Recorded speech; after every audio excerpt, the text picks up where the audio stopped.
also with another company that's close to the St. Lawrence River there, right? They're year 3 of a 10-year succession plan where the son is going to take over, right? So we built up the leadership team for dad. Everyone's working in conjunction, and in about 2 years, son and some of his leadership team is going to start getting introduced into the day-to-day stuff and the things that they're doing, so that by year 8 or 9, they're making the decisions while their mentors stand back and make sure that everything's all right. Now, how successful do you think that transition plan is going to be when we have 10 years of planning? I think it's going to be fucking incredible because just thinking of how fast they do the president flip. Hey, you're out the house, you're back in. It's quite fast, like 2 months. So, man, that is a real amazing, because literally his team of the son is going to get ready for this, and everybody's just going to be on the same page of giving the baton to the son at the end game after the 8, 9, 10 year.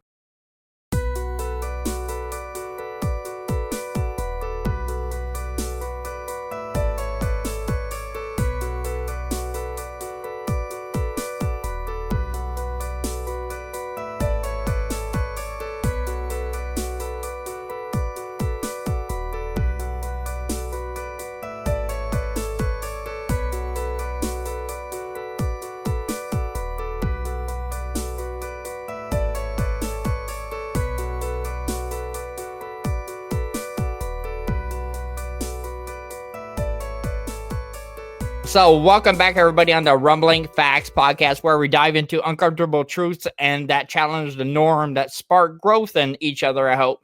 I'm your host, DjRetsam. That's DJ with Master Upside Down on all music platforms. We're at 190,000 streams, people, on my music. So if you like critical thinking in the podcast, well, it's the same thing in the music. I'm not talking about bitches, music, like money and drugs. No. This is a different kind of rap. If you want your mind blown, test it out. Whether in life that you have a business or not, well, planning for your future is fucking important. Whether it's maximizing your profits or building a leadership team around you or creating a legacy at the end, understanding the numbers is what separates the surviving from the thriving, people. That's why I brought an expert today that is transforming businesses for years. Get ready for some real talk that could change how you approach business and your life. Today, I'm honored to have Ryan McGarghan on the podcast. Ryan is a CFO, certified exit planning advisor, and a profit first professional who has dedicated his career to helping business owners achieve peace of mind, build wealth, and leave a lasting legacy. With a wealth of expertise in areas like fractional accounting, financial management, inspired by EOS and exit and succession planning. Ryan's insight have guided countless entrepreneurs towards success. If you've ever wondered how to make your business work for you instead of the other way around, or how to prepare for the future while maximizing profits today, this conversation with Ryan today will be worth it. Welcome to the Rumbling Facts podcast, Ryan. How you doing? Good. Thank you, Sam. And when you say it like that, it seems like I've done something with my life. You seem like you achieved so much. Can you tell us a bit more about yourself and your upbringing and what led you in this career path that most people are not in? Sure. So I'm born and raised in Rochester, New Hampshire. It was an old shoe town back in the day. My mom actually learned English in first grade from my grandparents are from the Quebec region. Okay, so grew up there, went to college in North Carolina, spent 16 years up and down in northeast from Miami to New York City, and always worked with small businesses. I worked my way up from, first I was a financial advisor for individuals. I found out that I wasn't very good with sales, but very good with analysis. So I got a job as a staff accountant and worked my way up to being a controller and fractional in a CFO for brick and mortar companies for from electrical contracting to healthcare to manufacturing and all above, just helping small business owners grow their wealth and succeed and get to understand their numbers. And it's been an absolute pleasure seeing and being a part of that community because the impact is real. If you take somebody from $1 million and their business is worth 3 million, that's a lot of money. And it's so fulfilling and so many lives that we touch because, 80% of businesses out there are small businesses, and that's what makes the world's engine go. And I'm just glad that I play a small part in it.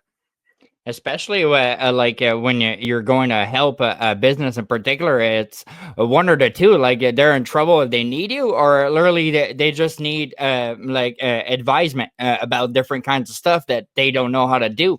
And when you leave there, you see the growth of the business, and numbers don't lie. So probably that is an amazing gratification, knowing that you leave there and they're in a better situation that they were when they called you initially. Yes, absolutely. What's the biggest financial mistake small business owners make when they're trying to scale their operations? They think they can grow themselves out of their problems. That's the problem. They're always chasing that next sale. So small business owners are usually opportunists, right? They're optimistic, and they think that the next sale is going to put them over the top. When the reality is that if they focused on being more efficient, they wouldn't have to bring another dollar to make more money, right? So if there's a cash flow problem, if there's a growth problem, we need the next sale. When in fact, all they need to do is look at their expenses and say, do we really need this? I seen a lot of companies like they bring in this new gadget and they just try to sell you that to the highest degree instead of making it more their whole business, better marketing and whatever. But no, they're just trying to get this big blow to save themselves there.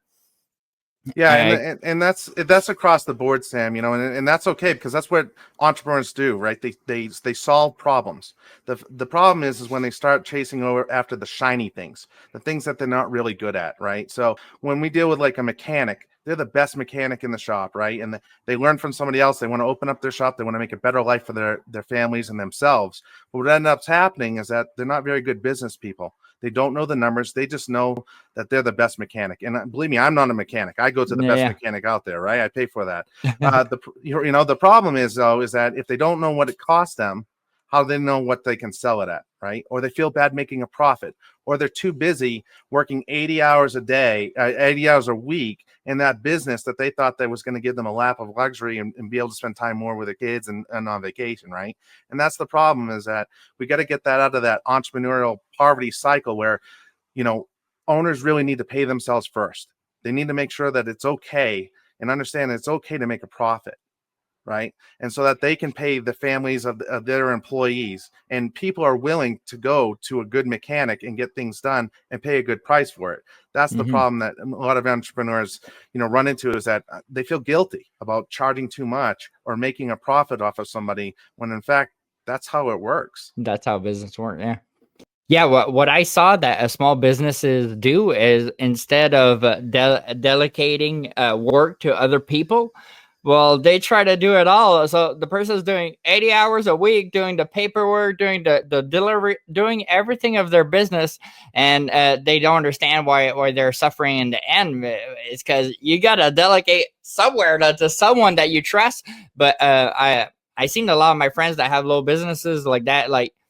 It's scary to give power or control to other people when you built it from scratch there. You're absolutely right. Or they want to save a buck, right? Yeah, They want to spend the extra 20 hours. Oh, I can do bookkeeping. And this is how we get half of our clients, right? It's because their books are such a mess. They have no idea what's going on. And then someone gets fed up at tax time, right? Well, here's my financials. And then someone has to spend 3, 4, 5 days fixing their financials, right?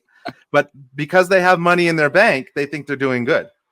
When in fact, if they would actually pay somebody to do the expertise on that one, they could actually see how they can improve to even make more money, right? Is it that expensive having somebody like in your books, like to make sure like you're not fucking up, like the upkeep and the downkeep is at least good? Is that a big investment for a company or not that much actually? It's not that much actually, but depending on what you want to do, right? So you can get a bookkeeper to keep your book straight. They'll make sure that all your deposits are made and everything's done like that, and then give you the books, and then you say, well, what do these numbers mean? Well, they stop there, right?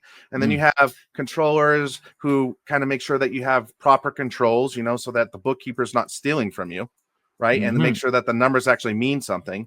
And then you have CFOs like myself who say, okay, I've got the numbers. Now, what are we going to do? Where do we want to be in the next 5 years? Let's set up our plan right now. Hey, you got a lot of debt here. Let's restructure this. Let's go to the bank and make sure that we can make affordable payments, right? How do you want to do this? Let's hit your goals, and this is how we're going to plan to do that. And a lot of people don't take that last step and actually have somebody on their side saying, okay, I don't know it all. I trust this person.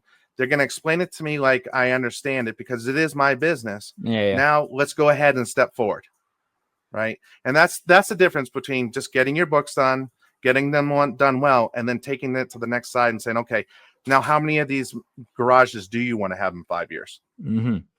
Right? A lot of people that check their books in years, and I'm sure that's the main reason they don't want to check. they don't want to see how far the rabbit hole they are themselves. So it's procrastination, being like, oh, if I don't check the books, I'm probably not drowning. Well, you are, so might as well check it or make somebody that's professional that knows what he's doing. You're absolutely right. There's an interesting statistic, so I like to throw these stats out there. 82% of businesses fail due to cash flow problems, right? They think they can grow themselves out of this problem. They think they can cut the expenses out of this problem, when the fact of the matter is that if they actually had somebody helping them and make sure that they're collecting their money on a timely basis from their customers and paying the bills that need to be paid, there'll always be cash flow positive. And that's one of the reasons why I became a profit first professional, because we emphasize paying the owner first and making a profit in the business above all else. Can you break down what profit first methodology is and how it transforms a business financial health better? Absolutely. So a lot of accountants hate profit first, and they hate it because it's not the traditional way of doing accounting. And quite frankly, they don't understand it. Profit first is above and beyond a behavior change mechanism. Essentially is that you want to make sure that you love saving more than you love spending. Okay. That's above and beyond. The second one is that you want to make sure that you're paying yourself a good salary. So who's the best employee in a business, Sam? The boss. That's right. Who usually doesn't get paid? The boss. Exactly. So we got to make sure we pay the best employee first, right? And then as we incorporate other people in there, we switch more to the profit side of things, that the business now is running itself or is running really well. Instead of taking a huge salary, what we're doing is taking a lot of profits back, right? Because what happens is that, we've all heard this, sales minus expenses equals profit, right? That's basic accounting. Well, what profit first does, it says sales minus profit equals expenses. And when you put expenses last, what happens is that you have to be innovative. You have to make sure that, you ask yourself, do I really need that thing now? Do I really need that subscription? Or can I hold off on that? And that's what actually creates profit, is that if I can hold off on a couple of expenses, I can save myself $1,000 a month. Well, guess what? I just profited $1,000. It's pretty easy, right? So with profit first, you start off really small, $100 or 1% of your sales, whatever it's going to be, and you let that add up. So one of the analogies I like to give is my wife is a big saver, right? She loves saving money. And so we have what we call, and you can do this in your personal life, and this is how we do it as well, is that we have what's called fun money, right? We get $50 a week each that we can spend on whatever we want to spend it on, right? So after about 5 years, I usually like to spend my money. I'll go out, we'll have a couple drinks with the guys, go out to dinner, have some ice cream, whatever it is that we want to do. So after 5 years, my wife was like, well, how much money do you have in your fun money account? I said, oh, so you can get about, if anyone's paying attention at home, it's about $2,500 a year, right? So after 5 years, I should have about, I don't know, $12,000, right? I've got like $650 in my fund money because I'm living life. I love it, right? I want to go out golfing. Hey, I'm using my fund money. I'll do whatever I want. I asked my wife, how much do you have? $11,975. $50 a week over 5 years. She spent a little of it. Now you got enough to go on a great vacation. And that's the power of profit first, is that you sock it away to things that you want it for. So the profit account, paying yourself, paying taxes, right? How many of your business owner friends come tax time now, and it might be a little bit different in Canada, but in the US, April 15th, taxes are due, and they're thinking, oh man, how do I come up with this $5,000 I owe Uncle Sam? I've got to do some funny accounting. I got to do something like that. Or, hey, I guess we're going to be on rice and beans for three months, right? That kind of stuff. But when you start socking away, then you can pay it. But you do it over time. Yep. Yeah, you save it over time, and when it comes, you're like, boom, get rid of it right away and move forward. Right, and it's all cash that you kept from your business instead of spending it somewhere else. You spent it on yourself and the stuff that you need. Yeah, and not even in businesses only. It's like most people are so addicted to getting that new object, that new product. So we look young, woman, and all this stuff. They're convincing people and the brainwash of, you got to buy this, you need this. Like PlayStation 5 came out, I think 4 years ago, and I still have the PS4, and I'm still chilling. It's like, why buy the other? The game I play the most still exists on PS4, and we're still playing every day. It's like, it would be ridiculous. Yes, for sure, it's faster. My brother talks to me about it, but I'm like, I don't need it. So when you start realizing what your business really fucking needs, not just, oh, let's get that shiny sign in front. Do we really need this shiny sign? Like right now, is this the moment? But a lot of people do those errors even in their common life. So I can't even imagine in their business. They just want that big new truck with that sticker on it. Maybe just a van with a sticker on it too. 8,000 instead of 72,000. I don't know. Yeah, exactly. So one of the things that CFOs do is we make KPIs, or key performance indicators, and one of those we look at, especially with marketing and advertising, and spending your dollars, return on investment, right? So is that shiny sign going to pay for itself plus 10 times? If I put out that $13,000 sign, is it going to give me $130,000 worth of business? Probably not. Right. Same thing with your van and truck analogy, right? Yeah. Now you might want to, you certainly do want to, depending on where, what you're doing, is that you do want to have a professional look to you, correct? So you might not want a beater up old van, but you might want to have a nice looking older van, right? Yeah. So maybe it's 8,500 instead of 8,000. Yeah, exactly. A lot of people just want that bigger stuff. I knew a company that was cutting trees, and they were getting bigger and bigger. But there was one big company like this in the same town around there. So the other one, they even have the contracts of that other business that's been running for years and years and years. But they still went to get that biggest truck there that you could go cut trees. Everything that extra, like the other one, but the other one had clients, been years and years. That person bankrupt 2 years after, when he bought everything that he would need. But you don't have those contracts that like the other guy do. So that company went out of business, and I met some of those guys that worked there, and they were amazing workers. So it's not the quality of work, it's the business. They drowned themselves. They literally put an anchor to themselves, and they drowned. And they could have run for years and years, but you can't just go, oh, we're going to be this big. But if you're not that big yet, calm down, one step at a time. Do you often see that in businesses, that they try to expand like too fast, and that's what fucks them up? Absolutely, because now they have a debt service. Banks are not your friend. No, banks at all. will lend you money. They'll give you enough money to hang yourself with a long leash, right? That's when you have to talk to a professional and say, hey, I'm thinking about doing this. And then the professional says, okay, let's map this up and see what it looks like. Okay, if you're going to buy these big fancy trucks without these contracts, you're going to need to have, $250,000 a month in contracts by month 6. Are you going to do that? From 0 to 250,000? Are you going to do that? Probably not. Probably not. Okay, so maybe we need to scale it down a little bit, right? You're absolutely right in that analogy, is that you want to have demand build up for you, to offer the supply. You don't want to build up the supply before the demand. Exactly, or else you trip yourself before you're running that race. Exactly. And that old company probably just got double the business. Oh, Because now it's absolutely. one less competitor. Oh yeah, they're rolling now. For entrepreneurs who feel overwhelmed by their finance, what's the first step towards getting back control and clarity in what they're doing? So the first thing I would say is implement profit first. And what it is, it's a psychological thing. And so all you need to do is take 1% of your deposits on a weekly basis and sock it away into a different cash account. Call it profit, call it whatever you want, right?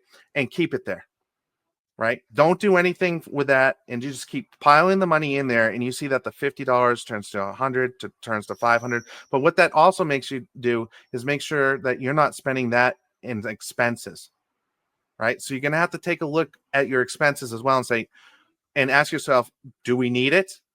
Does it really direct our sales, right? If it's a cost for sales, keep it, right? Or can we eliminate it? Or can we replicate it for a cheaper price? Can we go to a different vendor, right? Can we get a different subcontractor that's a bit cheaper so we can make a little bit more gross profit on that? So that is the first thing I would say, is that if you are struggling right now, is open up and do a 1% challenge. 1% of your sales goes into profit first, and don't touch it for 12 weeks. And then see how much money you have. And then you take half of that money and go blow it on whatever you want. That is your money for being an owner. Keep that other half right there and keep doing the same thing. And every 3 months, just take half of that money and spend it.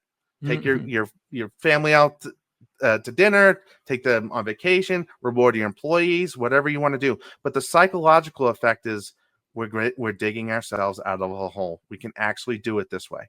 And then once you start having fun at the same time because you got a fun pot. Exactly. And then this is going to blow people's minds, but after about 6 months, make it 2%. Oh shit. Okay. Now you're going to double it. But you can live off of that, because you should not have. So remember that sales minus expenses equals profit. Well, if you bring in $1 of sales and you have $1 of expenses, you have zero profit, right? Yep. But what if you did? So essentially what you're doing now is taking $1 of sales. Now it's 98 cents of expenses. That's where that 2%, the $2 that two for profit goes, right? Now you can actually probably squish it to about 80 cents, 80% expenses, or 80 cents on the dollar. Now you get 20 for profit, and you can actually start paying yourself. Wow. For sure, just putting money aside, a lot of people can't even do that, because I forgot the study on this there, but it's like between 60 and 80% of people live pay to pay. So it's like most people there, if you take away their pays, well, they ain't eating this. So it's incredible. But just the fact of putting a savings account, what people shouldn't do here in Canada there, because like my mom did this. My mom was putting money in a bank account for education for me. So I had to take it before 25. And if I didn't, well, they just took that money back. And my mom has 2 other kids that she could have gave it to. And I know you lose that 25,000. So literally making sure of how you're saving that money for that X thing that you need or you want. Well, it's very important. And the same thing with my neighbor. My neighbor last week, she told me, and she was pissed. She was saving life insurance on herself for her 2 kids, and she was at 34 something thousand. And they told her if she lives till 75, well, they're only going to give her both child 10 grand total. Unbelievable. Because so literally she gave them 34,000, but if she lives past 75, well, oh girl, you should have died before, so we're gonna give your kids less of your own money. So if she would have put it in a savings account or anything, well, they can't really touch it right there, or a retirement fund, they can't really touch it. So make sure, people, that the account you're planning for is really safe, because she was crying. She was discouraged, and I can't even imagine. And it's the same bank as me, and I'm like, oh, these fuckers. It's incredible. So making sure that you know what's going to happen in the long run in each bank account is very important. Absolutely. And so for the lesson for her children would be invest it. Pretend like you don't even have that money. Go ahead and invest it, put it in stock market, bonds, those kind of things. That's your first profit first account, right? Mm, Sock it away and then let it grow, because in 10 years, it could be, 150,000. There you go. It's better than 34. goddamn right.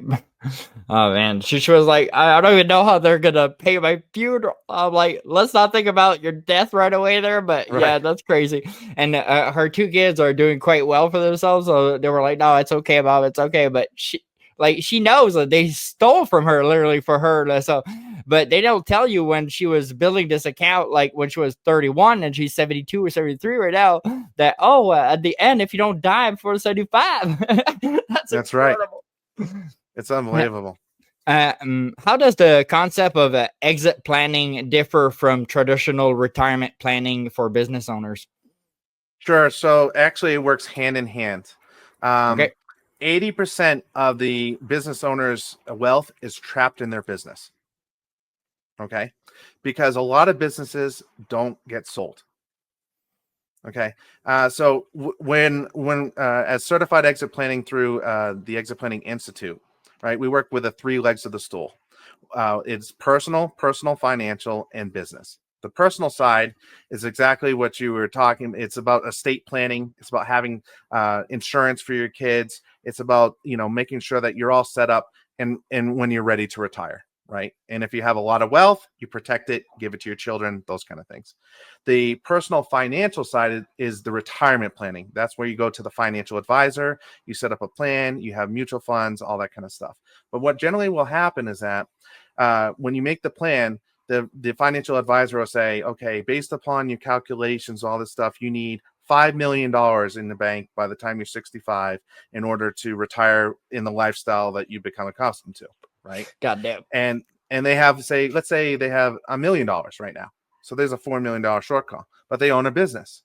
And so the business can create that $4 million gap, right? But the problem is that you ever walk down the street and, parents, they think their kid is the most beautiful thing in the entire world, right? And then they're like, oh, look at my sweet baby. And then you look and you think, that's Frankenstein's monster, right? Like, that's not the cutest kid I've ever seen. Right? Right. So business owners think that their business, their baby, is the most beautiful thing in the world. Absolutely. So, right. The trend today now is that smart investors are actually buying small businesses that have been established. Instead of buying mutual funds, instead of buying those things, they're actually buying businesses that can run themselves. Right. So we've got to get the small business to be able to be attractive to an investor who doesn't want to work 80 hours a week. They want to work 5 hours a week and have people work for them, but it's a good investment because it's going to make more money than the stock market. Right. So we've got to turn that Frankenstein's monster into the homecoming king. Right. And we have about 5 to 7 years to do that. So we can actually take that bookstore or butcher shop or whatever it is, mechanics, and make it so that it's attracted to an investor who will pay top dollar, so that not only will we get that $4 million difference, we'll make profits along the way, so that 1 million that needed to be 5 could be 7-8 million by the time we're done in 5 to 7 years. It's like reconstructing a house to resell it after. Like, you gotta know what is it worth putting money in to just let it flow after so it becomes an income. But Yes. yeah, that is so true. Most people think their business is the best business in the world. I understand the passion, people, but you gotta be realistic and really check your shit for real.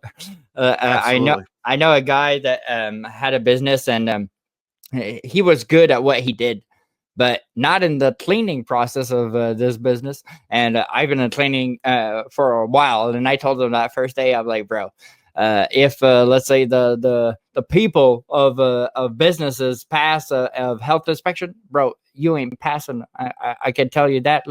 But he's like, oh, I don't need to be that. I'm like, bro, it needs to. But they all think that it's the beautiful baby, but my goodness. So I was like, well, I'm not gonna do it cleaning. I'll help you in the business, but I can't do it cleaning, because for me it would never stop, because this is far from being what it should be. A lot of people just think that their baby is the nicest baby. No, it's not. It's a demon. That's right. You're absolutely right. What are essential qualities of a leadership team that can ensure a business that thrives financially and culturally? Like, how do we build a good team around us in a business? So the first thing is that the owner needs to relinquish power. At some point, they have to relinquish power, right? They have to allow the leadership team to make decisions, right? And to actually go against the owner's thoughts at some point, right? So we want to build trust.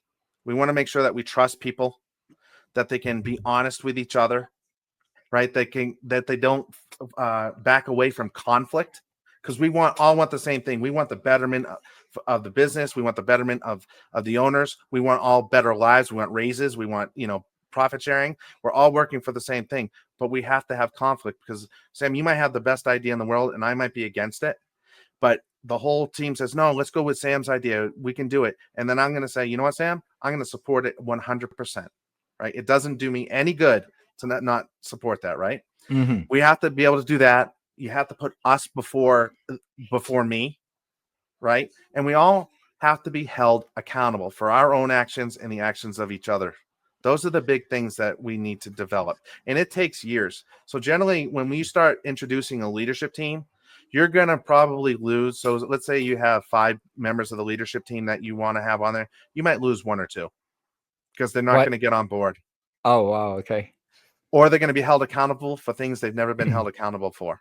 And they're thinking, wow. So usually when we go in there and people start fighting us from the beginning, there's usually something behind it. And why are they fighting us, right? Why aren't they getting on board? It's just not normal change, right? People are resistant to change. It takes a while for people to switch over to this. But the big thing is that the ones who fight the most have usually the most to hide. What did you find? Tell us. Well, there was one company where they did tax preparation and tax planning, right? And we were brought in to do the leadership team stuff. And we do that kind of stuff too, but we're just here for the leadership team. And the bookkeeping staff, so the head of bookkeeping was fighting a lot of stuff that was just normal common sense things like, just job costing, making sure, each customer's billed on time, each their time is accounted for, that they're working on that to make sure that we're billing for correctly, right? Yeah. Oh, it turns out that it was a husband and a spouse that they were not tracking their time for a reason, because they weren't working on anything. Their books for their clients were 2 years plus in arrears. Wow. Oh my goodness. Right. And so we looked at that and we said, okay, well, where there's smoke, there's fire, right? And so we actually got brought in to clean it up, and we cleaned it up in 2 months, thankfully. But it was like, what are you doing this time? Why are you threatened by this? This is just common practice. Let's make sure that everyone's making money here, right? Or if not, well, what's the problem? It's not watching the clock kind of a thing. It's more like, we got to know what, if we're charging enough. And you're not there as the police there. you're there to help them out no matter the problem. So might as well tell me the problem and we'll try to figure it out than to lie to you. It's like if you go to a psycholog and you don't tell him the truth. Well, how the fuck can he fix your fucking problem in your mind if you're not telling him the real truth there? Wow. Absolutely. How can a fractional CFO add value to a growing business that isn't ready for a full-time financial leader? Yeah, so we found that our sweet spot really is between $500,000 and $25 million in annual revenue. That's a big middle. That's a big middle. We can help out a lot on certain degrees, right? We don't necessarily have to build a leadership team at 500,000. Right, we want to start building a little bit later, whatnot. And everyone's different with their cycles, right? But a fractional CFO is a fraction of the cost of a full-time CFO, right? Okay. So that's why it's called like that. Exactly, right? Okay, so you're renting time, right? For me. So I have a firm. We have 18 different clients, from bookkeeping to CFO services to all the stuff that you mentioned in the introduction, right? and we help them in different ways. And so we found that, between $6 and $8 million in sales is going to cost somebody about $250,000 plus bonuses, plus taxes, plus insurance, right? Where they can get us for a fraction of the cost and do just as well as they don't really need the full firepower of the CFO at that point. When you get around 25, 30 million, depending on how many moving parts you have, then that's when you want somebody to come in there. But the price tag is also going to be a lot higher, right? So what we do is we help, we go beyond the books. We sit on the leadership team, right? We are the C-suite of the fractional CFO. We establish relationships with vendors, customers. We do debt payment schedules. We do capital expenditure planning, strategic planning. We are the confidant of the owner. The owner can't confide in his employees and saying, man, I had to pay my payroll on my Amex this week, right? But they confide in us by doing that stuff. We say, okay, let's make sure that we have a plan for you to never do that again, right? So let's plan together. Tell me your problems. I'm your sounding board, but we're the ones that will say, okay, we need to have a 90-day plan that leads to a year plan, to a 3-year plan, to a 10-year plan, and everything works together. And when there's issues, we pivot. We talk about the issues, we come up with a contingency plan, and we move forward. But our main goal is to increase profitability and make sure that owner has something to sell when it's time for them to transition. So you guys become like the right man, the right hand of the leader in this business to really walk him through the steps of how to run this there and to plan for the future months there. Yes, we do. And we support sales and marketing. We support operations. But sometimes we have to have those tough conversations saying, you can't do that. Financially, it doesn't make sense to buy the biggest vehicle out there when you don't have any contracts. What advice would you have to business owners struggling to delegate financial responsibilities? Because I know a lot can pass the work, but really do it of the money side of it there, the numbers, and literally touch that paper. What could these people do? Because they're struggling. They're paranoid. And it's like, how can they delegate at a certain point? Well, that's a question up to them. So we fall into we usually have two different challenges. One is that a business owner finds an accountant and they stick with the accountant way beyond they should, right? We usually get into a complete mess when we come in there, right? Because we've gone past that point in the duties and the knowledge of that person, right? So they grew too fast or something to that effect. The other one is that they really should find somebody that they like and trust. And what we do is we go in there and we do financial controls so that not only can we not steal from the company, but neither can the owner. Right? There are safeguards in place to protect them from themselves. Now, the owners will have access to the money and whatnot, but we'll be watching that, right? But we set it up where, we need to look at the bank statements and the credit card statements so that we can make sure that the balance sheet is correct. We're not transferring money in and out, right? I don't care if you go and spend it on hunting rifles or whatever you're going to do. It doesn't really matter to me. I just want to make sure we account for it so that when at the end of the day, I have good numbers to analyze so that I can say, okay, we missed our mark, or this is how we can improve, doing those kind of things. So they really have to find somebody that they like and can trust and puts in the safeguards so that they have that extra sense of security. And then after a few months, when things are going well and you're explaining the things going well in terms of communication, right?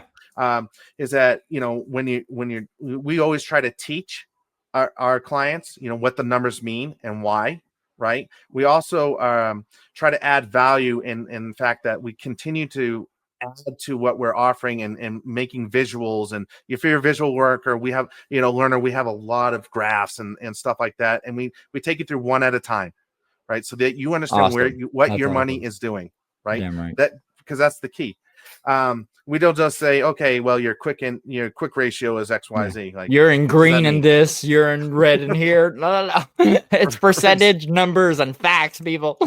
Exactly. And we compare it for budget, year over year stuff, forecast. We do all that kind of stuff. We start tax planning in January. Okay. It's a whole plan. It's a whole strategy, right? Most people say, okay, here's my numbers. What can you do for me? that's too late. You've already missed the boat. You already fucked up right there. That's right. That's right. But you'd be surprised, just having it being planned, we save people $50,000, $80,000 a year in taxes. Wow.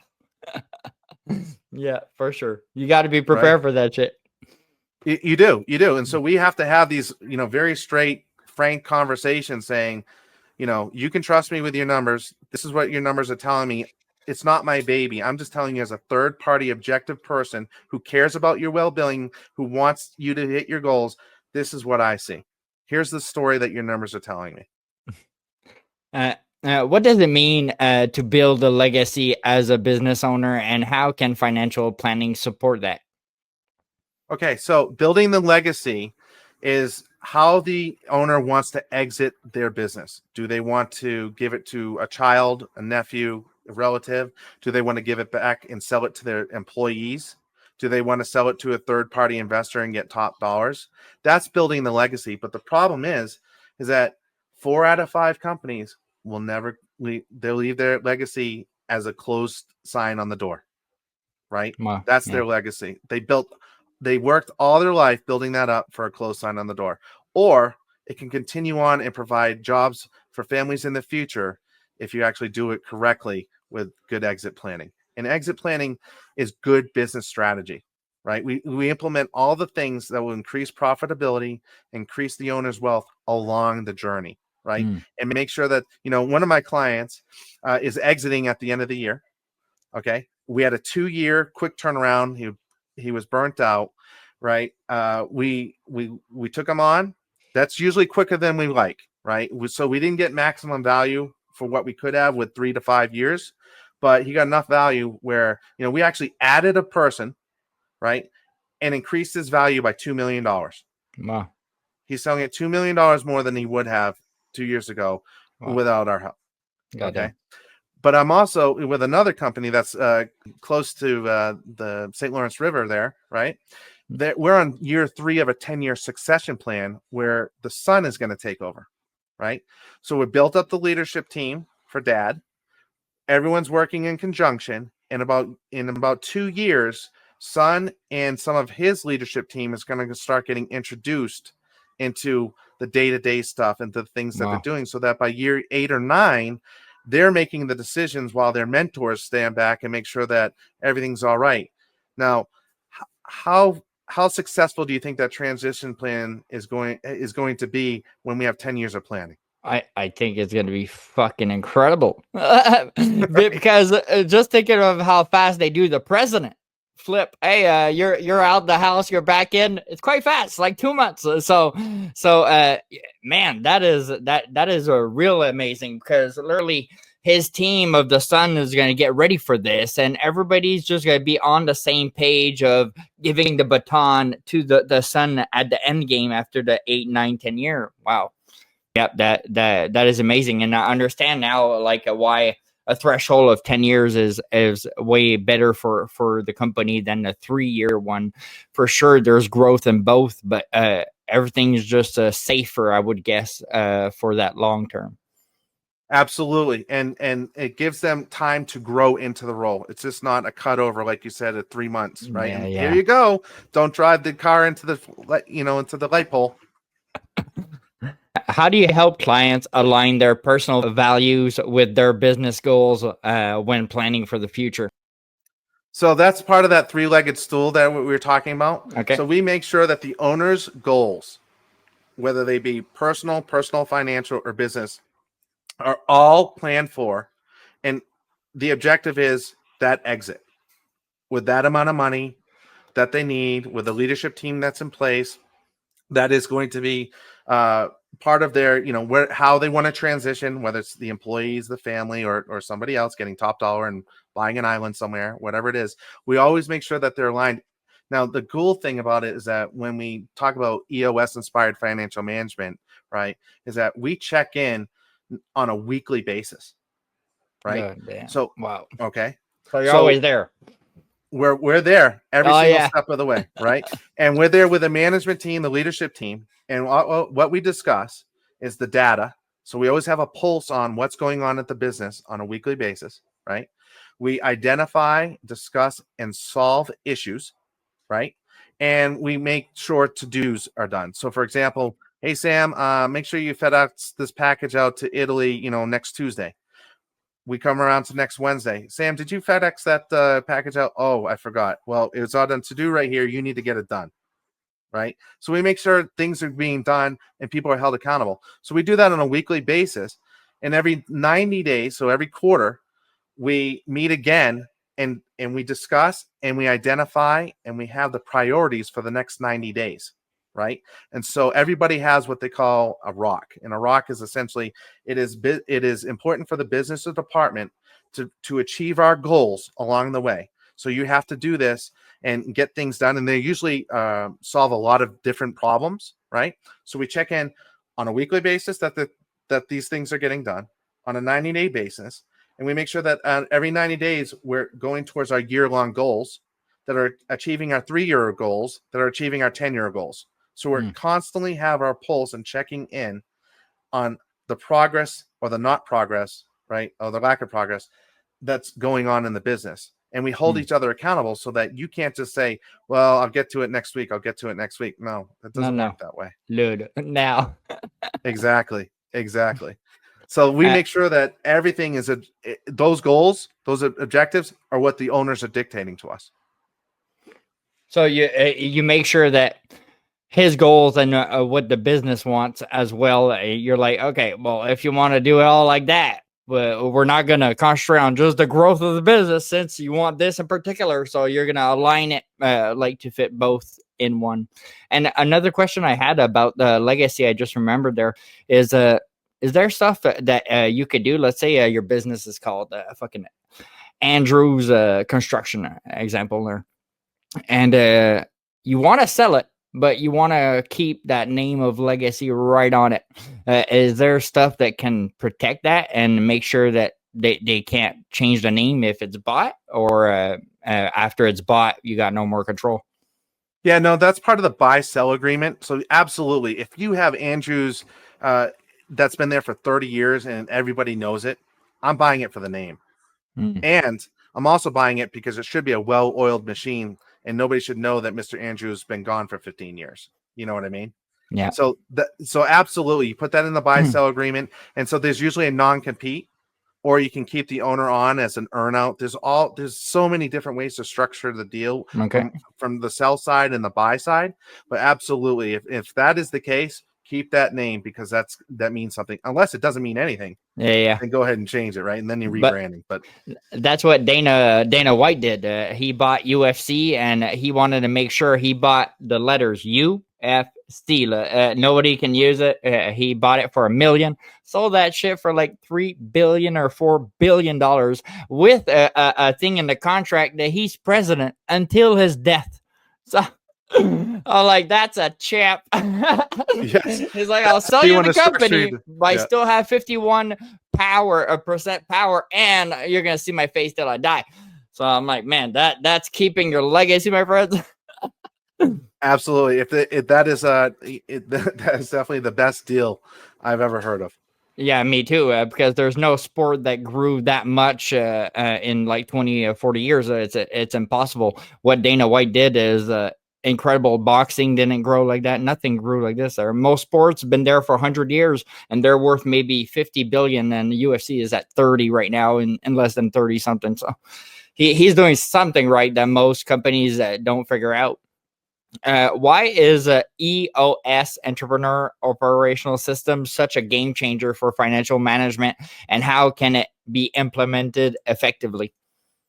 So that's what we were talking about with that weekly check-ins Okay. So you get the weekly, you get the 90-day, you've got the annual stuff, but that also is what the leadership is about, right? It's about holding people accountability. So it is a huge game changer because unlike Dana White, normal business people, right? Yeah. One mind is good. Two minds are better, right? Because your ceiling starts moving, right? Sam and I, we're coming up with ideas. I'm bouncing it off of you. You're bouncing off me. We're coming up with stuff instead of just me coming up with these ideas, right? Because most business owners are frustrated and they want a leadership team. They want people to step up, right? Mm-hmm. So imagine having 5 or 6 people and they're coming at it from marketing and operations and all these kind of things, that's when the good ideas start coming. That's when you can have higher highs in terms of growth, but also weather lower lows, right? Pandemic, those kind of things where no one's really used to it, but you pivot because you can pivot because you have 6 people to rely on now, right? So that's the game changer with EOS, is that it brings it from an owner mentality to a team mentality where there's accountability, there's trust, there's credibility, there's honesty, there's good conflict, right? It's us before me. We're all having the whole company. Imagine this, having the whole company rowing towards one objective, right? Instead of spot over here, spot over here, spot over here, like a shotgun, right? We want to laser focus on what we're doing. And if any company can harness that, they will win their equivalent of the Super Bowl. Mm-hmm. A lot of people, I realize that also in companies, it's like the boss, like most people around him don't have his mindset of like achieving or the end goal there. So it's hard for them to like, okay, Junior right here, well, you're gonna be, even if you're smart, it's like he you know he won't be there at 5 a.m. like you every day. You know he's not motivated like you. You know that he's not fighting for that buck for the company, but more the buck in his pocket. So it's like, how to know if that person has the same mindset as you? You like, is there? Because that's why I realized that, like, and me too, like in jobs I did in my life, like there's nobody there that's gonna be more motivated or determined than me, and I know it. And that's why I never put nobody under me in a company, because I know he can't bring to the table what I'll bring. So most CEOs feel that about their employees. How can they see them in a different light? Is there should be like a quiz. Oh, quiz you guys like the book, and maybe that could help if we figure out a way. So one of the things that we do in EOS is it's called the right person, right seat. So the right person shares the company core values, right? So one of my core values is servant's heart, right? And what we do is we want to serve our customers, serve our employees, serve our communities, serve your listeners, right? We're here to serve. We're here to help, right? So I want to find people that have a servant's heart, right? So when we start finding people that have the right core values, they end up having that go-getter spirit that we've been looking for. They go above and beyond. They're proactive. They're doing those things, right? Mm-hmm. The second part of that is, are they in the right seat? Do they get it? Do they want it? Do they have the capacity to do their job? I will take somebody who is the right person, and I will find the right seat for them, because one bad apple ruins the bunch, right? Well, I don't want to have a bad apple, but I can teach professional prowess. I can teach technical skills. I can teach those things and how to do it the right way, how to do it, in my case, the synergy way, right? That kind of stuff. So that's where we want to look at. So Lee Iacocca, remember him from Chrysler? Way back when? Nope. Okay, so I'm aging myself now. It's all good. He turned around Chrysler. It was almost bankrupt, to one of the best car companies during his time in the 80s. And so he taught Jack Welch, and Jack Welch from GE, way back when again. Okay, Jack Welch had a philosophy about employees. He had the 20-70-10 rule. 20% of your employees are going to be the go-getters, the ones that you want driving the bus of your company. 70% are going to be clock pushers. They're there. They make the cogs of the company go. You can't go without them, right? They clock in, clock out. They don't want anything else. They just want to go, have their routine, do their thing. And there's 10% that are the bad apples, right? They're the ones that you need to spend extra time in, and they're either going to do one of two things. They're either going to leave your company, or they're going to actually become the 20%er because they weren't challenged. Right.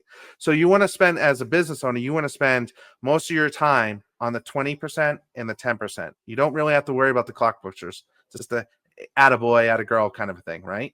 Because they're going to be there. They're going to help. They're going to do their time till Friday. But your all-stars, make sure they're still running the ship, and the ones that you're not too sure of, make sure they have the good formation. Make sure they're still on pace. Yeah, I get that. That's smart. Yeah, absolutely. So with EOS, you get the right people, and that helps you build the culture, So I would say that maybe if you look back, how was the culture? Did it reward good work? Did it reward proactive? Did it reward somebody coming in earlier and doing those things? Or did people get more work? Right? So that's where you have to look at and say, who am I rewarding? What behaviors am I rewarding? Because I quite honestly will tell you, I have some really good financial analysts on my staff. I pay them 40 hours. They probably work 25. But you know what they've done? They made my entire organization more efficient. What am I going to do? Reward them with more work? What I do try to do is find ways to challenge them and say, hey, I've got a challenge for you. And then we can use some of that extra time. But really, I don't care. They're doing their job and they did it well. Why would I ask them to work more?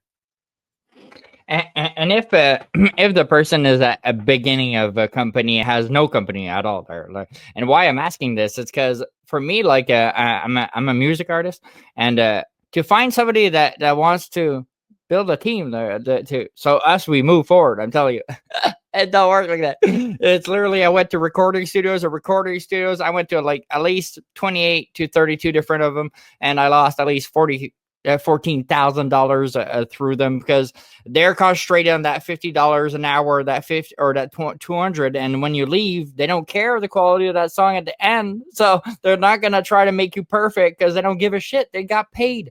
So me to find my producer, somebody that fucking believes in this project and myself, and as much as me, man, it took I've been writing for 21 years and I found him 4 years ago. So literally it's incredible. So now I have him, but we still we're far from a team. We're far from the marketing place. We're far from everything else. So how can at the start, like not only me there, but anybody that doesn't even don't have a company to stand on, how to start your team or how to find these people there?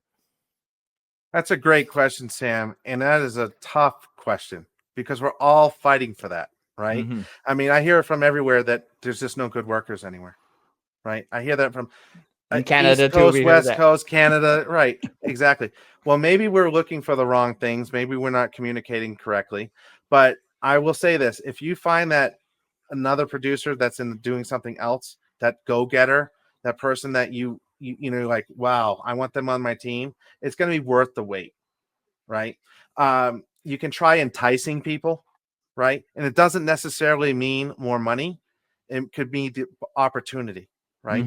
Or the fact that they're getting in with you on the ground floor, the second level, whatever. And this thing's going to go up to the sky. Right. It's just, you got to keep looking out there, trying different things, trying your message a little bit differently, you know, and you'll never know because sometimes timing that's so true. It's where it works out. So I wish I had that magic pill of saying that, because if I did, I mean, I'd be a billionaire because I could solve everybody's staffing issues. Right. But I think you got to start with your core values. What do you believe in? And once you start searching for your core values and you see somebody has a lot of those core values, I think you'll find your answer. What are some common misconceptions that business owner have about their financial statements? Oh, that they're good, right? That they're done correctly. You know, a lot of business owners, to be honest with you, don't understand their financial statements. So they just get it from their bookkeeper, and, you know, the bookkeeper says, okay, you're done. And then it's like, now what? You know, so in Profit First there's a great story about the author who, he had a business and his accountant did his stuff. He says, hey, congratulations, you made a profit this year. And the guy said, well, where's the money? He's like, oh, no, it's an accounting profit. Well, what good is that? Right. Wow. And there's many actors and sports athletes that got robbed by that bookkeeper or financial advisor, because it's money that they don't even understand how big this is, and the taxes here, the bill here, they don't get it all. They don't understand their own paperwork, and that's how they get robbed, and they need to fire that person at a certain point when they realize it. Sometimes it's years and years later. Yeah. So most accountants are introverts. They don't even want to deal with people, right? Business owners need to know what their numbers are. And even if it takes them 10 years of somebody explaining to them 100 different ways, You have to know it's your business, it's your livelihood, Yeah. right? And also you need to make sure that there's safeguards in place that someone's not stealing from you. I mean, you read about that almost every week that somebody's stealing from you, right? So the first thing that I would look at is how much money is coming into the bank. So what's the goal of a business, Sam? Making money. Right. Is it making a profit? Is it having higher sales, or is it cash in the bank? Well, making profit and cash in the bank for me sounds the same. But it's not, right? But yeah, Okay. it should be, right? In a real simplistic world, it should be, but it's cash in the bank, right? Yeah. So that's the first thing, is my cash growing, right? Or am I spending too much? That's the first thing they should be looking at. They should also be looking at who owes them money, the accounts receivable. So if you're not doing credit cards and cash all the time, right? People actually owe you money and they'll pay you in 30 days. That is a big thing to look at, because you've done the work, you deserve to get paid, right? And you deserve to get paid on time. So if you're growing in your sales and your accounts receivable, that's what it's called, people owe you money, right, is growing as well, cash is not being put in your bank. So that's how you know that you're doing well, is that's the first thing, right? And it's also, if you're taking on debt to grow, you're not growing. Yeah, a lot of people I see they're in debt of like 150,000 in their business, and they go to the bank and ask for 200,000. You're like, what the fuck? For sure, you fixed the problem, but you just created another. Exactly. You're absolutely right. Right. It's you need to be growing through sales, or through, like we talked about, is cutting your expenses, so that you don't have to grow another dollar and you can become more profitable, right? And it's amazing how people, they'll talk about their sales, they'll talk about their profit, but they won't talk about how much debt they're in.